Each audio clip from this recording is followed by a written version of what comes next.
Welcome to the Overgivers Anonymous Podcast. My name is Angela Mondor, also known as the Geeky Girl. In this podcast, we're going to be talking about some amazing things to help you get over overgiving. Hi, and welcome to this episode of the Overgivers Anonymous Podcast. My name is Angela Mondor. I'm also known as the Geeky Girl. And today I get to talk to you about teams. I love being able to put together an amazing team.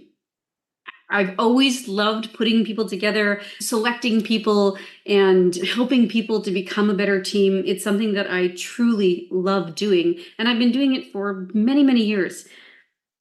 I didn't always know what I was doing, that's for sure. Although, luckily for me, I did it while I was in corporate, so I was able to learn a few things along the way, and I was taught some really, really great lessons as I was on a team that was being built as well. So I was paying attention to the way our team was put together and paying attention to how the company worked in terms of team building.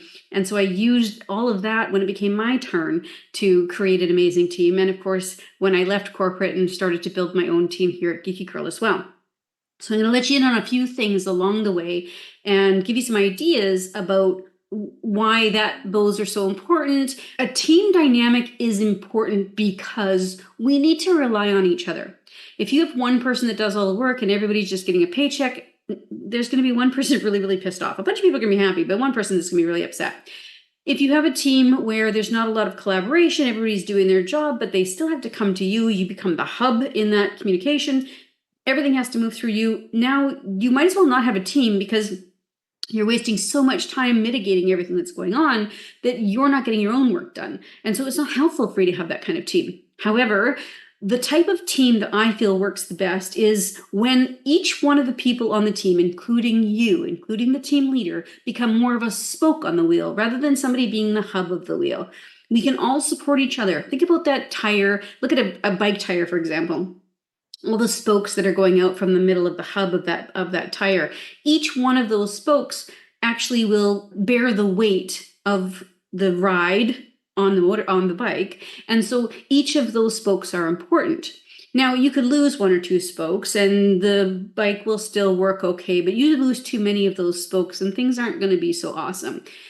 So it's important to make sure that each of the spokes in that wheel are going to be valuable to the entire team. Now, I'm not talking about a huge team. You don't have to have a massive team. Obviously, the visual that I gave you shows a lot of spokes, but the concept is what's important. We want to find the right people, and we want to make sure that they're doing the right things inside the company. So I often say, right bums, right seats. You might have a person on your team who's really, really great. They're amazing. They're a hard worker, but maybe they're not sitting in the right seat. Maybe they need to be moved around. So some of these things, I want you to take it into consideration when you're thinking about the dynamics of your team and understanding this team collaboration. And of course, we're going to put a link down below in the show notes for you to look at. We've created a team dynamics quiz for you so that you can take the information that I'm giving you here, but then also take it into that quiz and apply it and see what can you do in your team to make it more, the dynamics work much better in your team. There are some challenges when it comes to being a neurodiverse business owner or somebody who is an overgiver. Those things tend to go hand in hand a lot. But when you are looking at building a team, there's some pitfalls that happen in terms of collaboration and delegation. Some of that can be that you are in a hire mode. I've seen this a lot where business owners will be like, oh, I need this and I'll hire this. I need this and I hire this. And now you have a team of 10.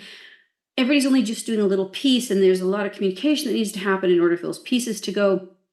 Or you're very much, maybe you hire one person, but you micromanage them so much that they can't even get their work done because you're insisting on being the hub rather than a spoke like everybody else. There's other pitfalls that come as well when you're looking at building a team. The best thing that you can do for yourself, and this was a hard lesson. This was a lesson that took a long time for me to learn. And I know that I'm not the only one that this takes a long time for people to learn about. But however, you are not the only one that can do the job. Shocking, right? There are some things in your business that you are the only person that can do. For example, a Geeky Girl. I'm the only one that can show up here and do this for you right now because I don't have a deep fake of myself to program to make it happen. So here I am. I need to do this part. But when it comes to launching this in other places and to create the content that we do out of what you're what you're currently invested in right now, I can have some of the team members do those things. So yes, there are some things that only you can do. However, there are also things that you can delegate. And it gets tricky. You want to make sure that you're delegating without doing that micromanaging, because you're taking away other people's power when you're doing that. So when you're thinking about putting together a team and thinking about how you want that team to work, part of it is, what are the communication styles?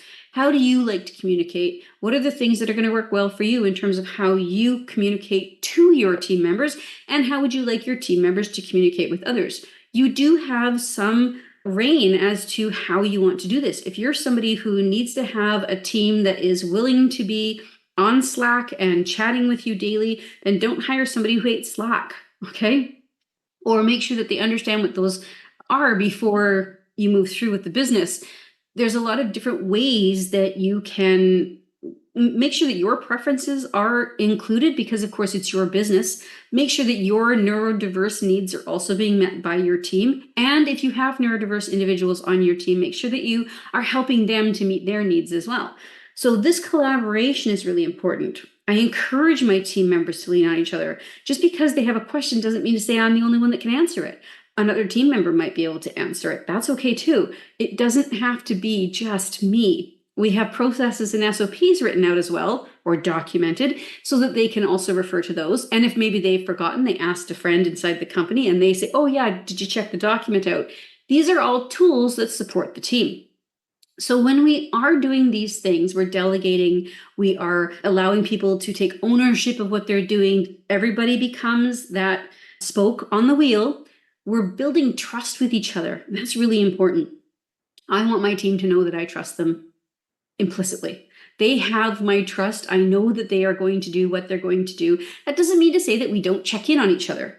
If I need to get something done and I'm waiting for a team member to do their part before I can take over, of course I'm going to say, hey, how's this thing going?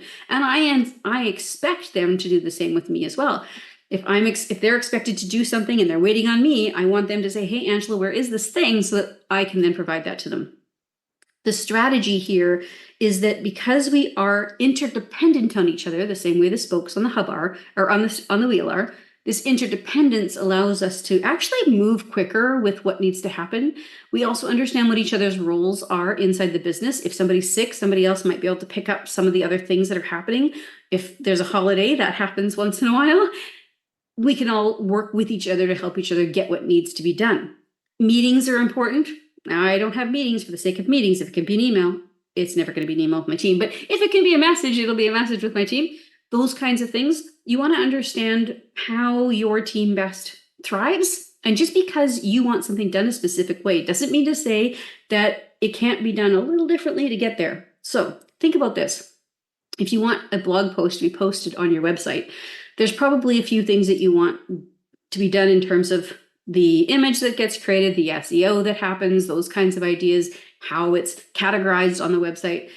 But maybe it doesn't matter whether or not they do the image first or whether they do the categorizing first, right? There's a bunch of different pieces. As long as the whole is done the way that happens, it doesn't matter.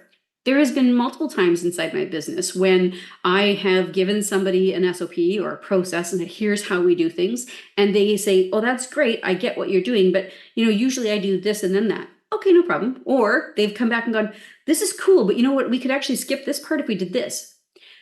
When you have that interdependence, when you have that trust with your team, they're going to feel strongly committed to making sure that they're doing a good job. They're going to take ownership. And they're going to feel like it's okay to come to you with those ideas because they feel like they're being heard. This is all really important when you're building with a team that is going to serve you long term. It is really important to make sure that clear communication is not only welcomed, but expected. Sort of a double-edged sword on that one. When you are asking for communication, it's important that you allow them to say their piece. And if you don't agree, that's okay. You don't have to agree with everything, but it is important to have a conversation so that you guys can feel things out and move things around. Maybe they would rather do it this way and you're like, I really don't want you to, right? have the clear conversation. Say, it makes me feel better if we could do it this way. Would you be open to doing it this way? Have these conversations so that you can all be on the same page. Now, it can get really easy to micromanage, especially if you've had trouble in the past with team members, if you've had trouble perhaps with hiring people who didn't get the work done that you anticipated them getting done, or if you're just stuck in that nobody else can do it as good as me. The whole micromanaging thing can be very, very quick and not very noticeable. It might not feel like you're micromanaging. There are some things that maybe might trigger you to see that you're micromanaging. If you're always asking the same questions over and over again, and you are getting the same response. So, for example, did you do this task? Yes. Did you do this task? Yes. If it's the same thing over and over again, and you know that they're doing their job, it becomes a micromanaging piece. If you know that they are constantly delivering on time, but every week before, you're like, are you ready for this? Are you ready for this? Are you ready? It becomes a very big red flag on the micromanaging front. There's a lot of little things that happen as well. Now, in my world, I understand that sometimes we drop the ball. I drop the ball. I know my team's they're not gonna be better than I am, and I know I drop the ball. So if they're dropping the ball, the first thing I have to do is say, are they doing that because there's something going on? Have a conversation with the team, that open communication. Hey, what's up? How come this didn't get done? What's going on? It's possible that something happened in their family, or they have some kind of issue that's occurred and they need some assistance, or they need to take some time off. Whatever the case would be, that's something that could have happened.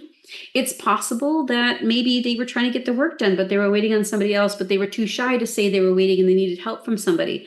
Empower them to be able to ask those questions, to make sure that that other person is going to give them what they need so that they can move forward. Or maybe there's a communication breakdown on the team and somehow you thought this information was transferred, or somebody else thought information was transferred, but it wasn't. This is an opportunity for growth within the company and an opportunity for this communication to get better. So there's always a reason why things aren't getting done. The question becomes, is it not getting done because somebody refuses? Or is there something blocking their path? Is it because they clearly just don't want to do what they're doing? This is a really cool concept. So instead of me micromanaging, I like to ask questions. So you might get a hint from that, right? So if somebody's not getting the work done on a consistent basis and there's no indication that there's a roadblock or that there's not an indication of a communication breakdown, one of the first questions I ask is, do you still like doing what you're doing? It's an easy question. Do you still like our mission? Do you still like what we're doing in the company? Do you still feel connected to what the company's doing? Do you still like what you do for the company? Is there anything that's on your plate today that you would like to maybe offload to something else? Maybe you want not to do, maybe you don't want to do that anymore. Or perhaps there's something else in the company that's happening that you would rather do, or maybe there's another thing that you would like to take on as an opportunity. These are some great ways to have conversations that allow you to understand where your team's at without you pointing fingers and saying, you suck. There are some great growth methods here. You can create an amazing team with lots and lots of trust. This interdependence with each other is super important. And then, of course, the group dynamics with each person. When I bring somebody new onto the team, my thoughts obviously are, can they do the job? Do I like them? Do I feel like they can do what they need to do? But also, do I think they're going to fit with the team? There's an energy about our team. There's a way we do things, right? There's the team spirit, so to speak. Is that person going to jive with this or not? And are they so deeply involved in the team that it could cause a rift, or maybe that there wouldn't be a good fit? Those are some questions. So you always want to look at, when you're bringing somebody new into the team, how's that going to work? And if you notice that there's a rift between two people, ask some questions, the same as you did when you were worried about whether they're getting the job done. Ask some questions. How's it going? How's your work with so-and-so? And I'll ask it on both sides and see how things are going. So I hope that this gives you enough information to think about your team. If you don't have one and you're just building one, maybe this gives you some ideas on how you can start to put together your team. If you have a team and you're not sure why it's not functioning the way you want, maybe we've given you some tips and tricks to keep going and maybe find out what's going on. And of course, we did link the team dynamics quiz in the show notes so that you'll be able to go ahead and pull that up and take that quiz. And hopefully that gives you some light as well. I hope you have a fantastic week, and I'll talk to you next week. Thank you so much for listening to the Overgivers Anonymous Podcast. Your support means the world to me. You can find show notes for this episode and other goodies at overgiversanonymous.ca. And if you enjoyed this episode, or you enjoyed the podcast in general, why not join us in the Overgivers Anonymous Facebook group, where you can connect with overgivers from all over the world. Head on over to geekygirl.ca/group.